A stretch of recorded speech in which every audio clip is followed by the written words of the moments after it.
మంత్రి పొంగులేటి శ్రీనివాసరెడ్డి ఇంట్లో ఈడీ సోదాలపై కాంగ్రెస్ అధికార ప్రతినిధి అద్దంకి దయాకర్ ఫైర్ అయ్యారు. ఈడీ రైట్స్ బీజేపీ రాజకీయ కుట్రలో భాగమే అని ఆరోపించారు.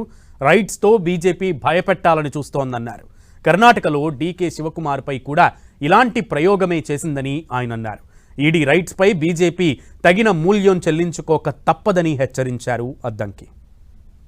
పొంగులేటి శ్రీనివాసరెడ్డి గారి మీద బీజేపీ ప్రభుత్వం చేస్తున్న ఒక కుట్ర, సిబిఐ ఈడీలను వినియోగించుకొని ముఖ్యమంత్రులను, మంత్రులను, దేశంలోని కాంగ్రెస్ పార్టీ నాయకులే కాకుండా బీజేపీ వ్యతిరేక రాజకీయ పక్షాల మీద నిరంతరం దాడి చేయడం అనేది బీజేపీకి ఒక అలవాటుగా మారిపోయింది.